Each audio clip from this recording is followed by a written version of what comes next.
AM 590 WEZE Boston. Race is not where the line is drawn. It's God's side or the other side. It's up for all of them. It don't matter if you Diddy or whoever you is. Hey, you know, it's funny hearing that intro now, because that guy made that in 2004, and he said in January, and that's Cat Williams saying they're going to go after Diddy. We're going after Diddy. Everybody who's on the devil's side it's up for all of them. And it turns out to be entirely true. And that just shows you that God is working on all of us each and every day. And yes, his kingdom is coming. Without further ado, you are here with the Amazing Grace Sports Network. I am Clay Mars. That is Kevin Chrism. Good morning. Good morning. And we are here. We're ready to shake, rattle, and roll. So let's just get to it. Today is February 1st, and it is putting on the breastplate of righteousness. And yes, here we are again. Tony Evans, prayers for a spiritual victory. Page 26. Father, my righteousness is in Christ. I have great worth and value because of Christ's supreme worth and value. Satan may tempt me to doubt these things, but I believe your word.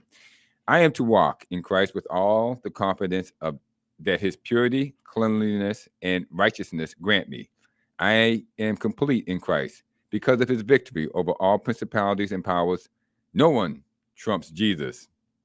In Christ's name, amen. Wow. The name Trump comes up everywhere. Can't escape it. Can't escape it. It's just like, it's crazy that every day we have to hear about more Trump derangement.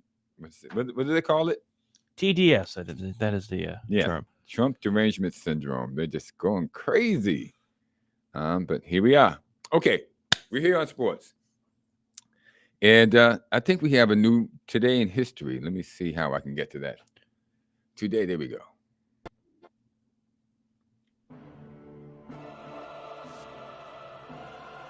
Today in History.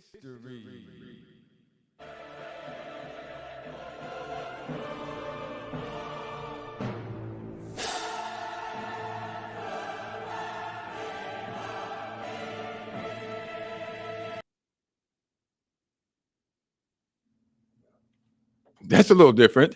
Very dramatic. Very dramatic. Very dramatic here on an early Saturday morning. Somebody recommended that to me, so I decided to give it a shot. And we're very dramatic here on the Amazing Grace Sports Network here on WEZE AM 590. The Word. Let's just give it a shot. So today in history, February 1st, 2004, Super Bowl 38 at Reliant Stadium in Houston, Texas. The New England Patriots beat the Carolina Panthers 32-29. And, of course, the MVP of it was Tom Brady. But my question is, what former tight end who won a ring with the 2001 Patriot team was then a member of the Carolina Panther team that did not win? Call in if you know that. Mugs, T-shirts, collages, anything you want, except for a car or a house. You can't get that. But anything else that we have, you can have. Number 2, February 1st, 2015, Super Bowl 49. At the University of Phoenix Stadium in Glendale, Arizona, the New England Patriots beat the Seattle Seahawks 28-24. Yeah, everything's Patriots today. What can I tell you? It's Super Bowl time. It's for the last 20 years, it's been Patriots. The question is, who made the big play that sealed the deal for the Patriots in that game? That was Super Bowl 49. Call in if you know the answer. 844-249-5247. That's an easy one. 844-249-5247. Yeah, we're just basically laying that one on a platter. And this one. On February 1st, 2022, just 3 years ago, Tom Brady, who was regarded as the greatest NFL quarterback of all time, with a record 7 Super Bowls, announced his retirement. Yeah, he did. But the question to this one is, how long would that retirement last? Because he changed his mind. So that's it. Those are our 3 questions. tight end on the Carolina Panthers, who made the big play to seal the game, Super Bowl 49. 49. And how long did Tom Brady's retirement last? And since we are on Tom Brady, Super Bowls, and things of that sort, let's just segue right into this. The Tom Brady, Patrick Mahomes comparison. And again, I'm going to give you the number, 844-249-5247, because this is a hot topic in New England. Who is better, Brady or Mahomes, Belichick or Reed? And I'm just going to preface this by saying, by his 8th year in the league, Tom Brady had 3 Super Bowls under his belt. If Mahomes wins this one next week, okay, he will have 4 Super Bowls to Brady's 3. Now, Mahomes could have already had 4 rings, except he lost to Tom Brady. Correct. Right. Which then gave Brady his 4th Super Bowl. Well, I'm talking about his 8th year. Oh, I see. But yeah, the 8th year in the league, Brady only had 3. Mm-hmm. Now, Tom Brady could have had 4 because in his 8th year in the 2017, they went undefeated, but they lost in this. So he could have had his 4th, and Mahomes could be working on his 5th. So apples to oranges, neither here or there. Well, but could have had 7, really. Yeah, totally. But here we are. Whether we like it or not, we're here at the center of this controversy because everyone has an opinion. So if you have an opinion, 844-249-5247, 844-249-5247. If you don't know any of the answers to the 3 questions of today in history, call in with your opinion on, well, I hate to even put it like this. Who's the better quarterback or the better coach or the better coach and quarterback combination, in your opinion? Doesn't mean that it's fact, but it's your opinion. I don't even want to weigh in on this, Kevin. Well, Tom Brady does have 7 Super Bowl rings. Your question was confusing me. Repeat what you were prefacing. His 3 Super Bowls at the age of 27? By his 8th year in the league. Okay. 8th year in the league. Mahomes is going on his, what is this? It's going to be his 4th. Well, he has 7. Tom Brady has 7 Super Bowl rings. He has Patrick 7. Mahomes has 3. Yeah. Yes.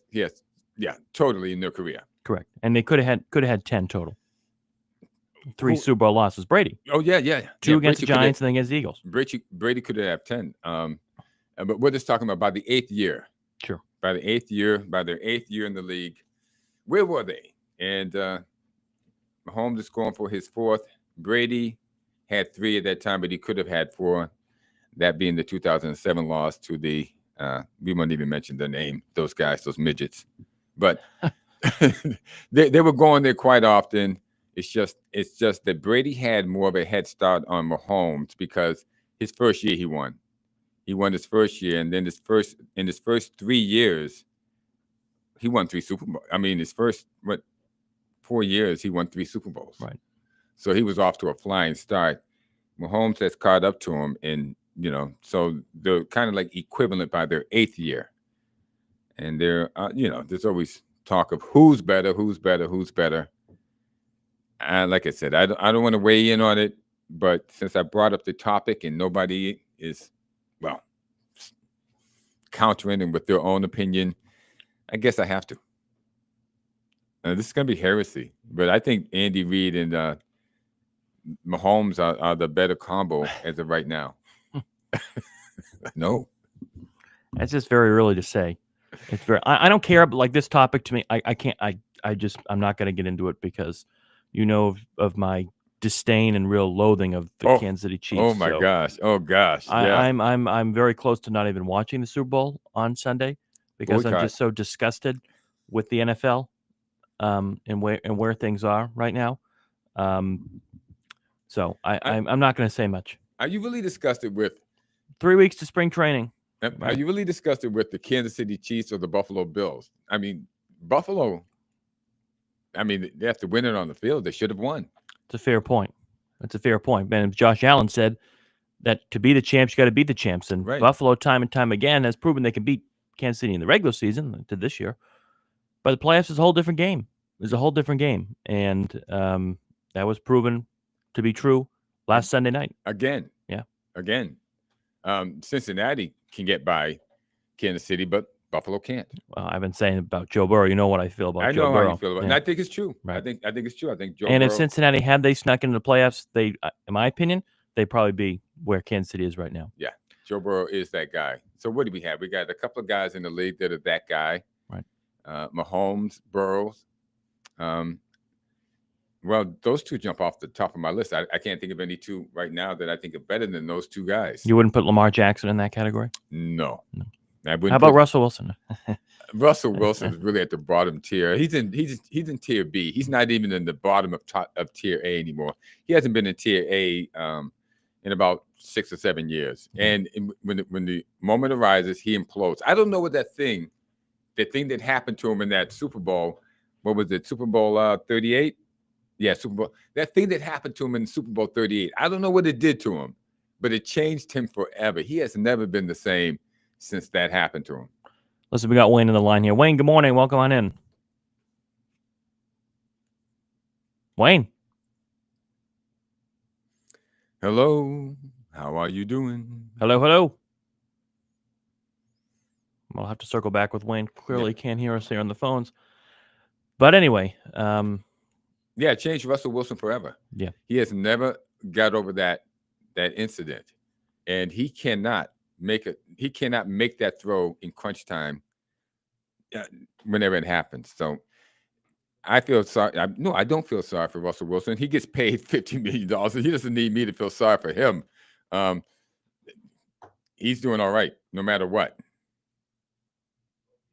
See if Wayne will circle back. We got Kelly on the line here. Kelly from Lynn. Kelly, good morning. Kelly, what you got? Problems with the lines. They can hear us, but we can't hear them. Let me fill into what Kelly was going to say. Kelly, you there? Yeah, something definitely wrong with our phone lines today. Well, I have to fill in. Try it again. Kelly, you there? Yeah, I'm here. There we go. Wow, there we go. Yeah, can you hear me? Can you hear me? Some technical difficulties here on the show this morning, but Kelly, you calling in to talk about the child abuse that happened to Bronny James? You in the Philly game? In the Philly game?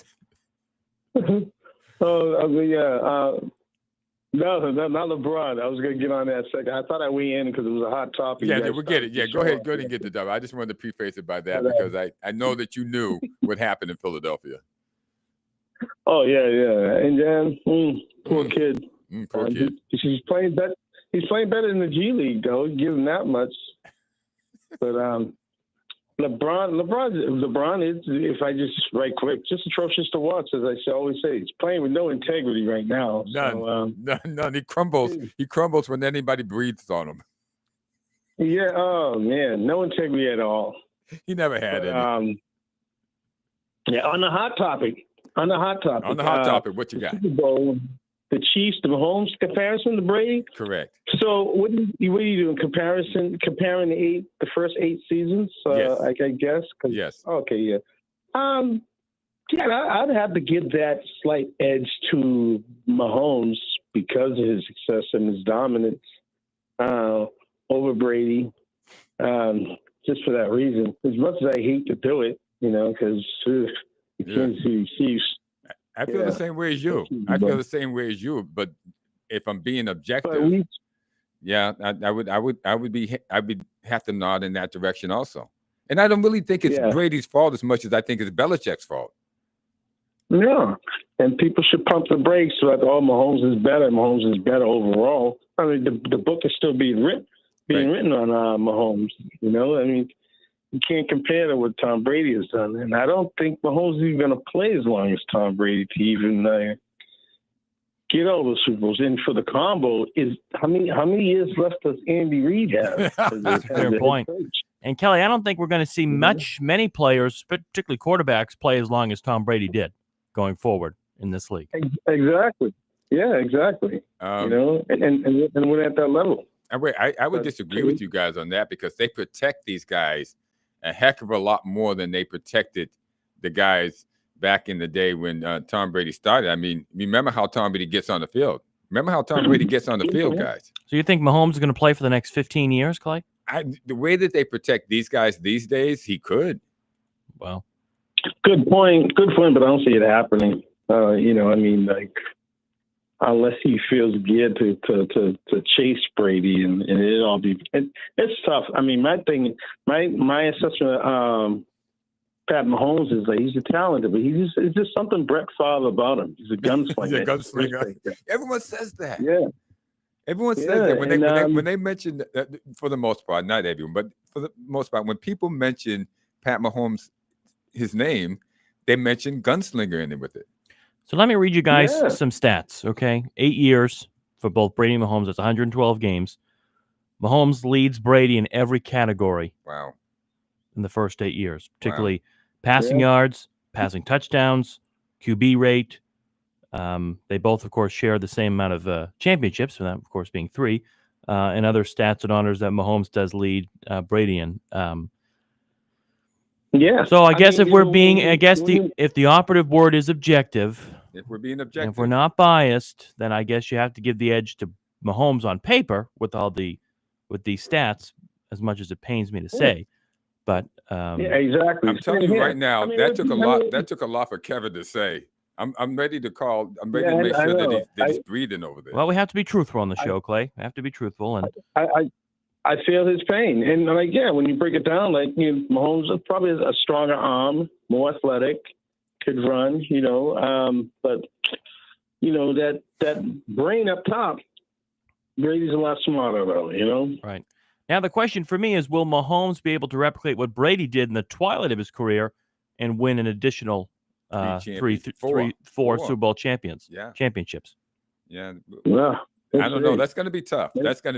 I see signs of decline in Mahomes already. Listen, you know me. I was not surprised. I was not impressed with the Chiefs throughout the entire year. I thought they snuck by these games each and every time, except the one against Buffalo in the regular season. And so I guess I'm not totally surprised that they're here with the way they've been able to have success in the playoffs under Andy Reid. I'm disappointed they're here, but they're here nonetheless. And you guys can tell. You can tell I'm very enthusiastic this morning to talk about this topic. Not. He's not enthusiastic. So enthusiastic. I'm counting down the days until spring training where we can talk about baseball, because we can't talk about the Bruins because I may get thrown off the air.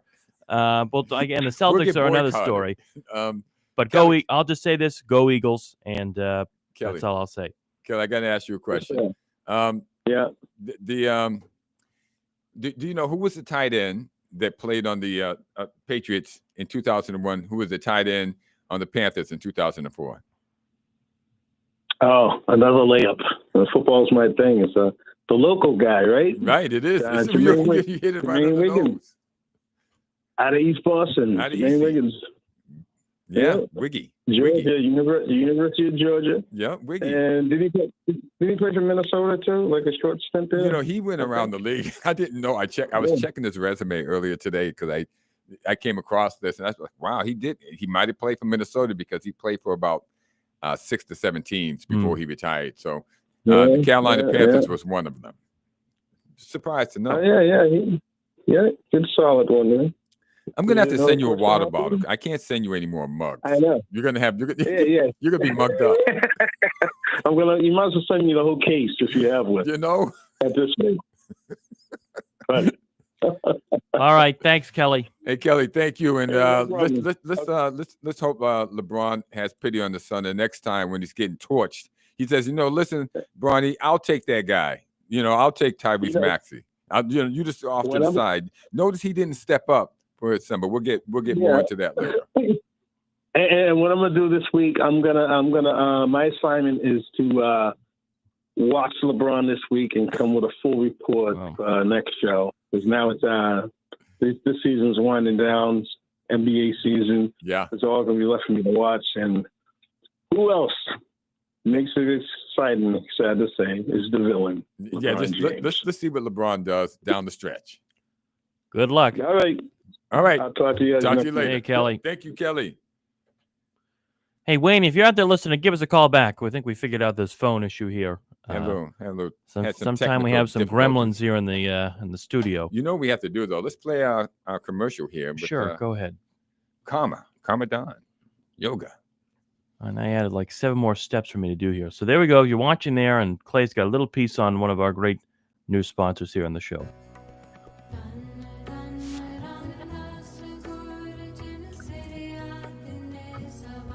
Hey, Wayne.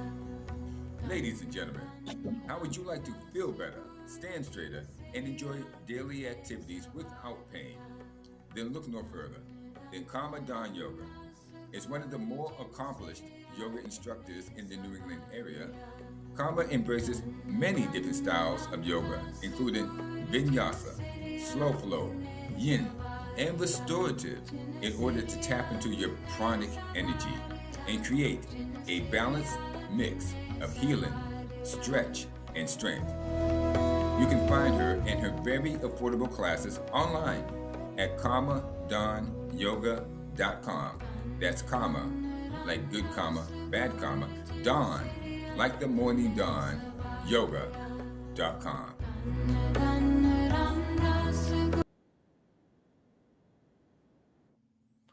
Well, very nice there, Clay. Well done. Well done. Yeah, it's good too. As you get over 45, you need more yoga. Yes, indeed. Hey, listen, we got Wayne on the line here. Wayne, good morning. Welcome on into the show. Have anyone answered the Brady question yet? No. The retirement, 40 days. 40 days and 40 nights. But I have a question.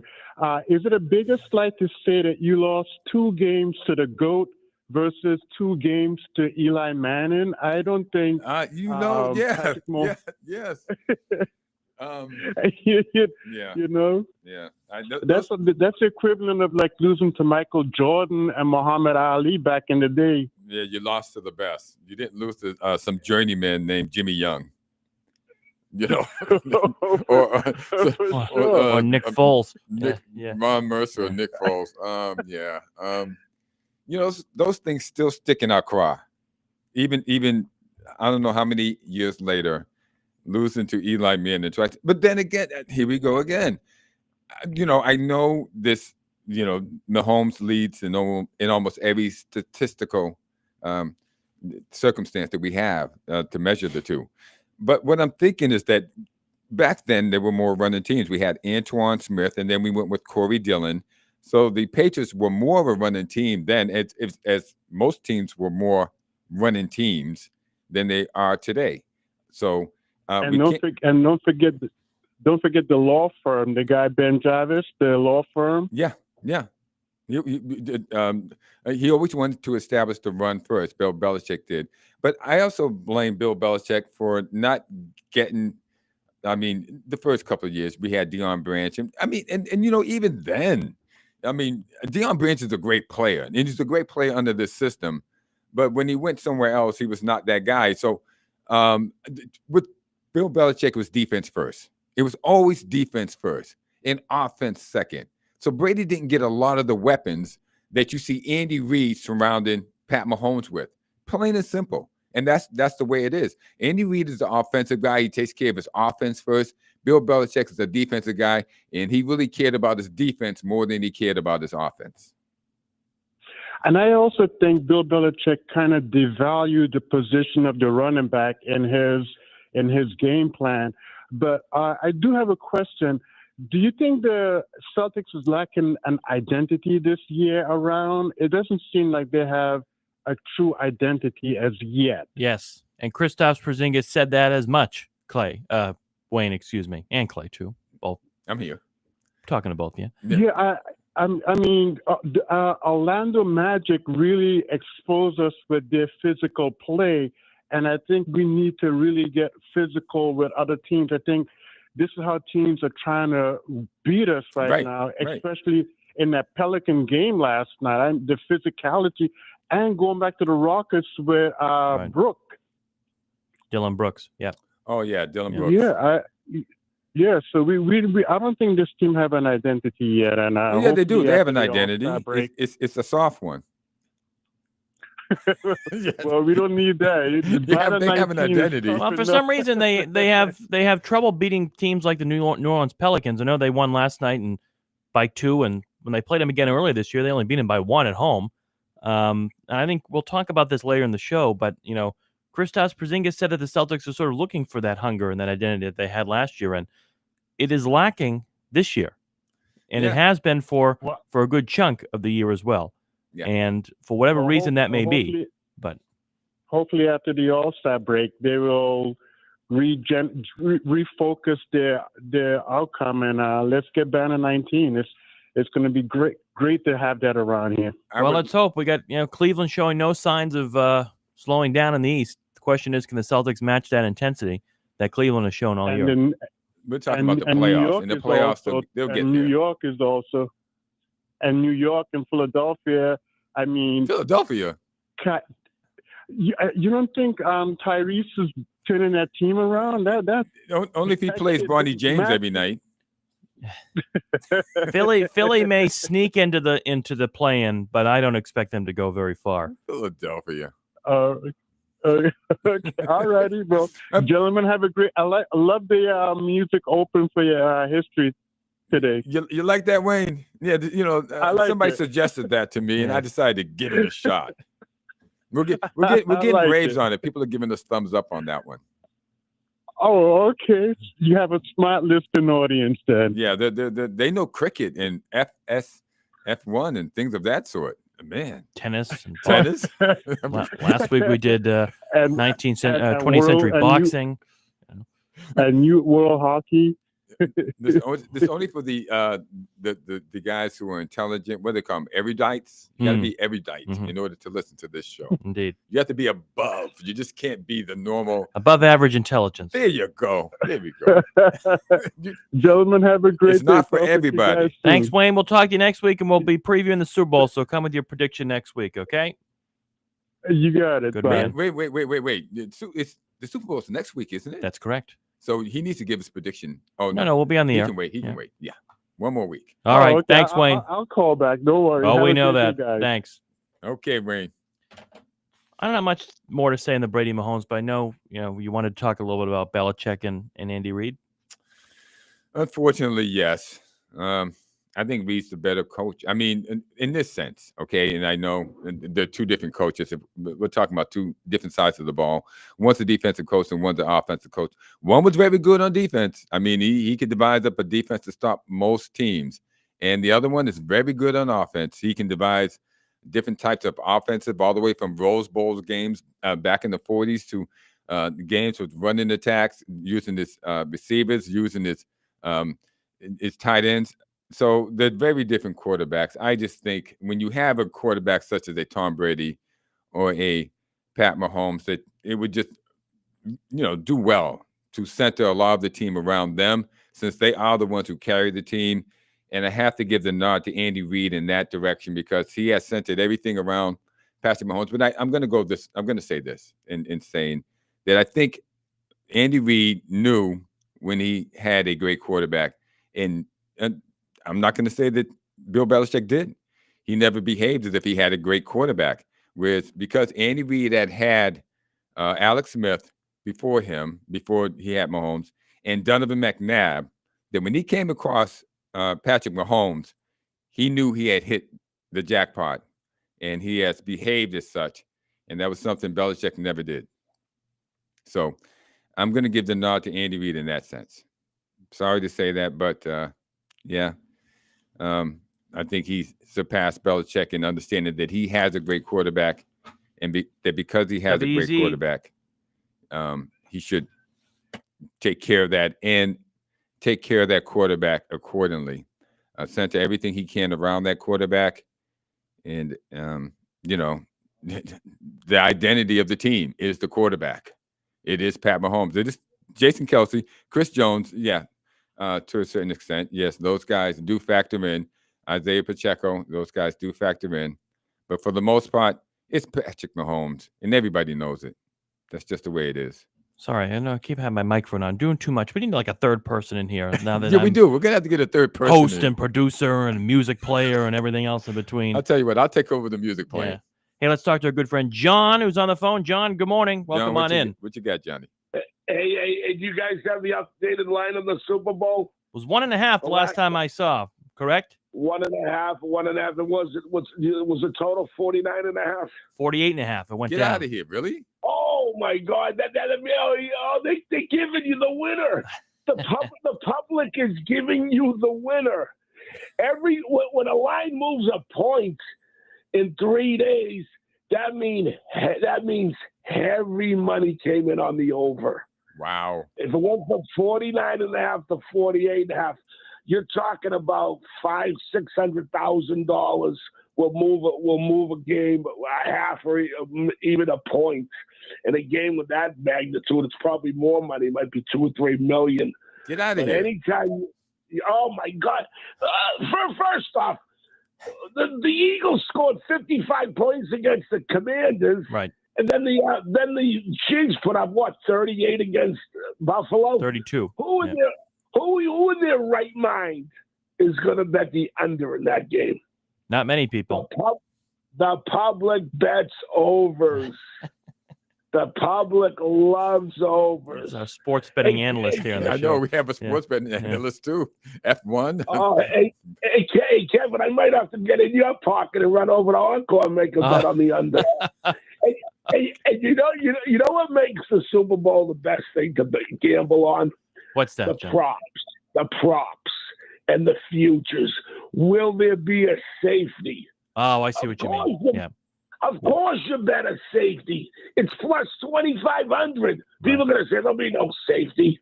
You bet a safety. You don't bet a lot of money on it. You bet $50 at what you can afford to lose. Well, a lot of things like that go haywire in the Super Bowl. I mean, we've seen that time and time again. Exactly.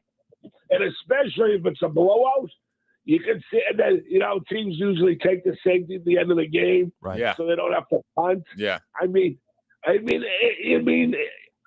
love a safety. I love a I safety. love a safety. He likes the safety. There we go. He loves the I 2 do points. like it.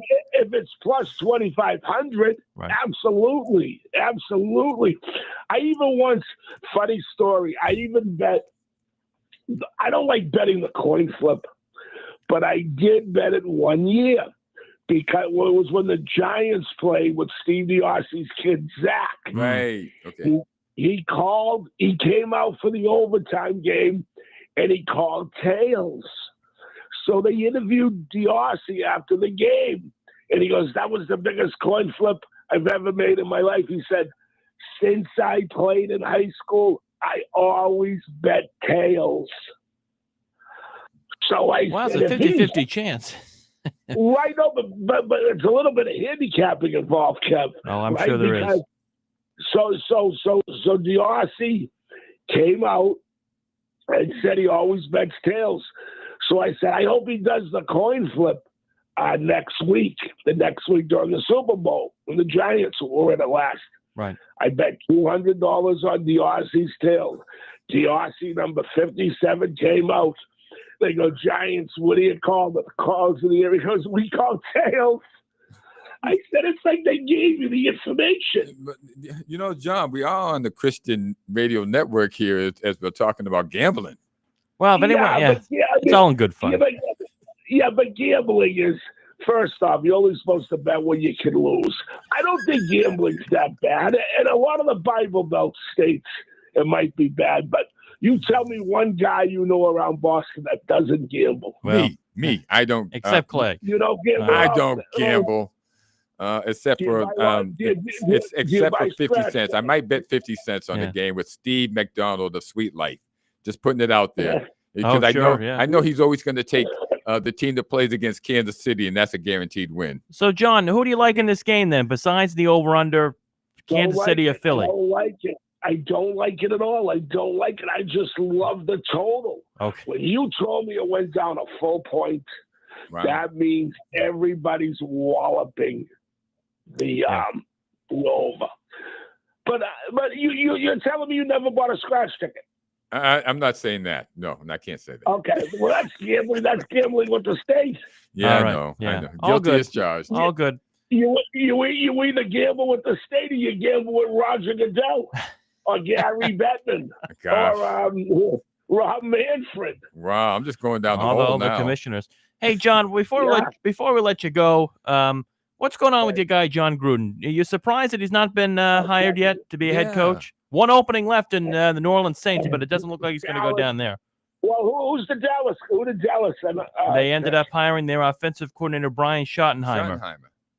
That might be a good matchup. Schottenheimer's probably Marty probably coached with Gruden along the way.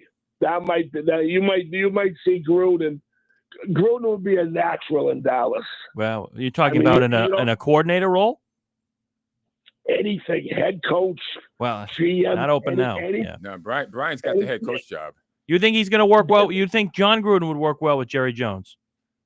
Absolutely, yes. Okay, so there we go. They're the same personalities. They're egomaniacs. That's I don't true. know if you could really call like the great Don Shula an egomaniac.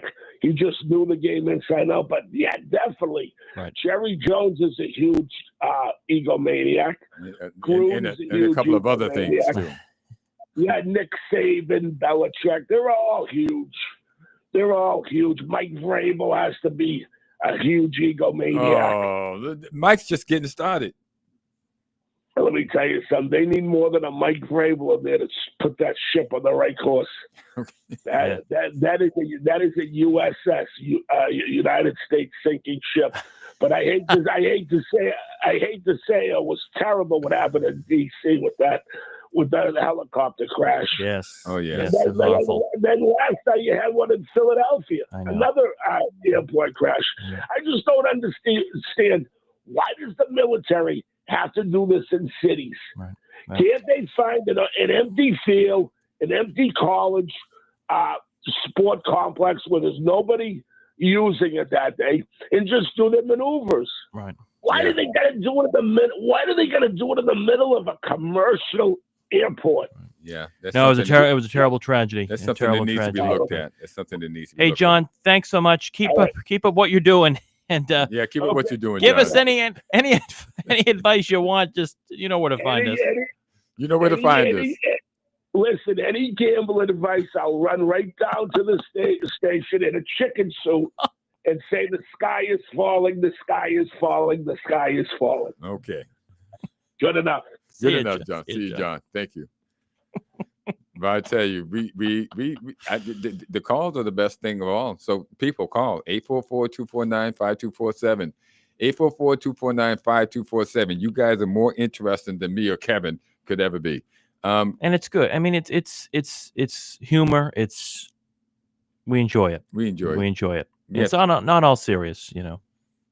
I think we have a Oyama Investments. Oh yes, we've been talking about all this gambling stuff. Let's talk about how do you want to buy a house with gambling money. With all your money. Our good friends at Oyama Investments, of course, want to thank them for what they do and helping us stay on the air as well as all you, the listeners out there, each and every weekend right here on the Amazing Grace Sports Network. And if you're looking for a smart investment and searching for a place to call home, we want to welcome you to Oyama Investments, where your dreams do find a foundation at Oyama Investments or real estate. You play. They're your trusted partner in a secure future. Whether you're investing in a property that will grow with you or purchasing a dream home, they make the process easy, transparent, and rewarding. They specialize in finding properties that align perfectly with your goals. Imagine owning a piece of the future, whether it be a luxury apartment, commercial space, or family home in the perfect neighborhood. And if you're new to the real estate investment market, well, don't worry. They're here every step of the way, helping you make informed choices with confidence. Real estate prices rising. There's never been a better time to invest. Ready to see your dreams come to life? Visit OyamaInvestments.com or give them a call, 617-221-8881 today, where your vision becomes reality with good friends at Oyama Investments. Well, thank you for playing the music. I can't do it all back here. No, I got you. I mean, yeah, we got this. We might have to get a third person in here. I brought my daughter in. She came in once, and then I never saw her again. She was like, "There's too much work, Dad."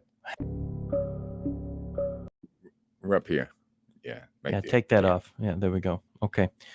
Do you have any more? I don't want to really. We'll talk about the Super Bowl next week. But I mean, is there anything else you want to say more before we get to the other topics? We have 15 minutes left in the show here. I mean, you talked about Reed and Belichick. I think. Yeah. In terms of where they are, I think players enjoy playing for Andy Reid more than they did playing for Bill Belichick. You can tell there's more collegiality, and the Chiefs legitimately look like they have a fun time in the locker room and together. And obviously Mahomes and Reid have a great dynamic, as did Brady and Belichick. But it was all business with Brady and Belichick. Not to say it's not all business with the Chiefs with Andy It Reid doesn't and look his like it's all players, but business. they look like they have legitimate fun Right.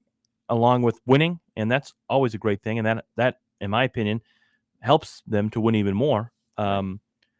With the Patriots, it was all business. Now, in terms of stats and however you want to look at it, I mean, I still would put Bill Belichick in the sense a better coach than Andy Reid, but Andy Reid's right up there. I mean, the great talent. I think the Chiefs have had more talent perhaps on the field than maybe the Patriots did in terms of some of the people they drafted and some of the talent they've been able to acquire. Offensively, you mean offensively? Offensively, right? offensively, some of the weapons that Patrick Mahomes has had in his. But of course, with the Patriots, you had Gronk, you had Edelman, you had Danny Amendola, and I'm just talking about in the latter half of the year, Right. And Troy Brown, Deion Branch, some of these guys that Brady came up with playing were great as well. I would think though, when I watched, and I love Troy Brown, and I really mean this, one of the best wide receivers the Patriots ever had. But a lot had to do with Tom Brady. Those guys didn't put up great numbers without Tom Brady around. That's correct. Troy Brown, if you needed a catch to be caught, if you needed a pass, to be caught, and if you needed a guy to get open, he was that guy. Right. Troy Brown was an unbelievable player. I mean, and he would go on to play some defense, play on the defensive secondary when they needed him. But I can't compare him to some of the receivers that Patrick Mahomes has. Right. Nothing against you, Troy. I mean, really, Troy. Not saying that. I'm just talking about in terms of athletic ability. Reid goes out of his way to take care of Pat Mahomes and get him.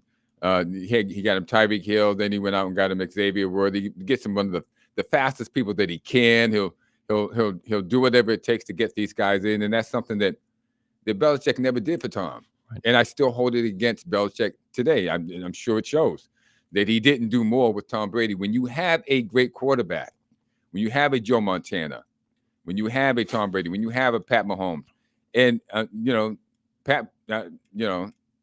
Burrows, Joe Burrows for that, he's right up there. When he has T. Higgins and these guys, you got to go out and get him these guys that even amplifies them even more, because the chances of coming against a great coming up with a great quarterback are slim to none.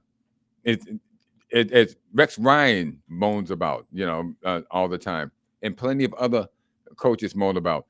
You get it. He had Pete Sanchez, Mark Sanchez, and Belichick had Tom Brady. It's hard to compete against a team that has Tom Brady when you have Mark Sanchez. You're not going to get that done. So they did 1 year. Well, they beat the Patriots 1 year, but they didn't. But they weren't able to do anything else after that. Right. That was the Super Bowl, beating the Patriots. So when you get a great quarterback, you have to do more to make it happen at that time. So you're suggesting that the Patriots wasted years with Brady? Easily. You think so? Yes. Okay. Interesting. Yes, he wasted a lot of Brady's years. Boucher Caldwell, he didn't go out of his way to. And I don't even consider. I love Damian. Listen, I love all these guys, but I think Brady is the factor that makes these guys look great. So you think with more talent, they could have won more than 6 Super Bowls? Yes. Yeah. If he had spent more time surrounding Tom Brady with talent, heck yeah. Heck yeah. It's fair. It's fair. He should have, but he just treated Tom Brady like. And I think Brady realized that at the end of his career. When he finally had the opportunity to walk away from the Patriots, and it was clear that the Patriots were ready to go in a different direction, and Belichick Cam Newton, stubborn as he is, was not going to spend money to bring in more talent, particularly more younger talent as well. On the offense. On the offensive side. I'm not talking about the defense. I'm talking about the offensive side to surround. This is a guy that Tom Brady was able to make like Aaron Dobson and Kenbrell Tompkins look like, Jerry Rice out there. But unbelievable. We'll see. Hey, let's go back to the phones. We want to talk to our friend Patrick, who's calling in again. Patrick, good morning. Welcome on into the program. Good morning, Patrick. Hey, good morning, guys. How you doing? Fantastic. What's going on? What's on your mind? Oh, man. I'll just say I want to talk about the Bruins. But sure. Good segue. Mahomes. Yeah. Good segue. Yeah. Quickly on Mahomes. Sure. Brady. I think, this is an easy argument. Brady beat Mahomes. He also won a Super Bowl in his 40s. I don't see Mahomes doing that. They got to treat him like he's, a 5-year-old. They can't even, when they sack him, they got to make sure they don't put more than a finger on him. So, the guy's clearly, he's very soft. I don't think he's clutch. He can't win without the referees. Brady already beat him, and he won when he was in his 40s. It's pretty easy. And like you said, Clay, I mean, Belichick was a defense-first coach. He didn't have the benefit of a guy like Reid. Right. I do think Reid is a better coach than Belichick, however. I don't think Belichick would have won even close to what he won without Brady. But, I mean, the same can be said of Reid, of course. It is a quarterback league, but It is. Brady, it's all Brady. I mean, Mahomes is one of the more overrated guys I think to ever play in the league. I don't think he compares to Brady at all. And he may win more Super Bowls than Brady. I don't know. But, you know, it's a pretty easy choice for me. But, yeah, on the Bruins. There we go. I love it. I love it. Thank you. Someone's speaking what I've been trying to say. Somebody's picking up what you're putting down. Now there, I'm Kevin. perking up now. But go ahead, Pat. Yeah, exactly. I mean, it's easy. I can't believe what I'm hearing on all these places. I mean, national sports, I get it. ESPN is definitely going to like Mahomes. Yeah. But in general, I just can't believe what I'm hearing. It seems like an easy choice, no brainer. But yeah, on the Bruins got to sell. I mean, I don't even know why this is a conversation either. You got teams like Columbus. You got teams like go ahead. This guy won't turn. Sorry, I'm driving. But yeah, you got teams like Columbus. You got teams like Ottawa. You got teams like Detroit. These teams haven't sniffed the playoffs in years. Right. Obviously, they're all going to be buying. Yeah. This is a seller's market. Why you wouldn't take advantage of that is beyond me. I mean, if you get in, you're going to be bounced in the first round anyway. It's time to retool. This team hasn't been able to draft if their life depended on it. Right. There's absolutely nothing in the farm system. You desperately need to rebuild. Who are you going to And sell? There's never been a better year to do it. Who are you going to sell? I think everybody should be on the table. I mean, it's tough to move on from a guy like Marchand because He's the number one guy on the table. Yeah, I mean, honestly, I would keep him just because he's got to retire as a Bruin. But if we're being honest, objectively speaking, the best thing for the team is to move on from him, I'd say. But I personally, I'd like to see him here. So I'd say Marchand, McAvoy, Pasternak, maybe Lohrei are your untouchables. Lohrai's a maybe. Everybody else has got to go. Geeky's got to go. He's going to demand a huge return with how he's playing. And Right. I don't think he's long term. I don't think this is who Geeky is. Now's the time to move him. Frederick's a free agent at the end of the year. It's too bad he's had a horrible year. You probably won't get much for him. But I think you got to move everybody, honestly. I'd even consider moving Swayman. I mean, that contract's been a disaster. I know There's something up. There's something up with Jeremy Swayman. I mean, Patrick, it's embarrassing. The last two games have been embarrassing. And I've said on this program last week that if the Bruins continue to play like this, there's a fair chance that the Bruins finish last in the Eastern Conference with the way the wild card race is shaping up. And it's inexcusable anytime you let up that amount of goals. I mean, against Winnipeg the other night, 6 goals, and then 7 against the Buffalo Sabres, the worst team in the Eastern Conference. I mean, it's embarrassing. It's absolutely embarrassing what the direction this Bruins team is going in. And Cam Neely said a couple of weeks ago that, he really didn't know which direction the Bruins were going in. And I'm with you. I think the Bruins should sell. I mean, yes, they're only 1 point out of the wild card, 2 points behind the Ottawa Senators for the third spot in the Atlantic, and But they're dropping. still have a chance too, actually, with the way both Florida and Toronto have still been there all year. Still, they've gotten a hot streak, and those two teams start to falter. Still have a chance to get the first in the Atlantic, which is crazy as it sounds with the way the Bruins have played all year. But, I'm with you, Patrick. I think now is the time to sort of take a step back, reassess, retool. Obviously, the additions of Elias Lindholm and Nikita Zadorov have not worked out this year.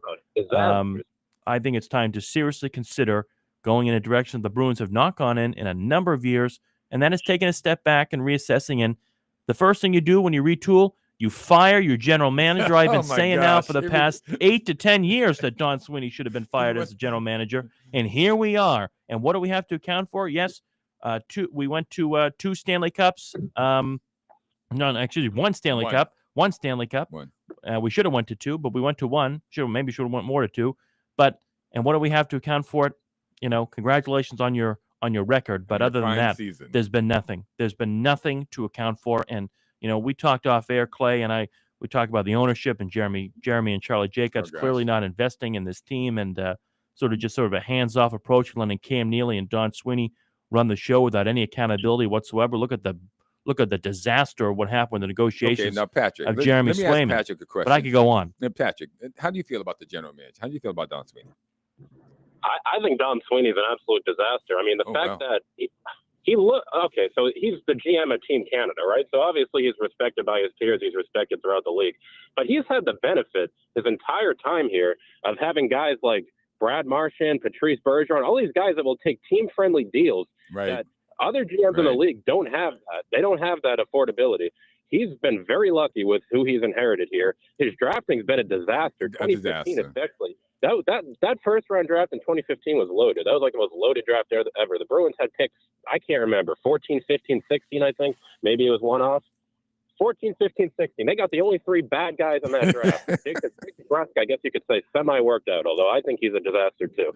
I mean, this guy is just absolutely atrocious. I think he's got to go. And he looks good because he keeps firing coaches. And then they got the big spark, and he's just scapegoating the coaches. Well, now it's been going on for so long that it might take a long time to rebuild and recover from because of how deep the hole's been dug because of that. He's fired 3 head coaches. You know, one of them I thought was unjustly fired in Bruce Cassidy. One of them I think you should have fired long ago in Claude Julien. And then another one in Jim Montgomery's case where he sort of had one foot out the door, and you want to talk about a real scapegoat, I think was Jim Montgomery. Yeah. But it worked out for Jim because I don't think he ever wanted to be here. But anyway, bro, that's a whole nother story. But thank you very much, Patrick, for giving us the call on the Bruins. It perked up Kevin. Thank you, his eyes brightened up, his ears went back, and he just became a new man.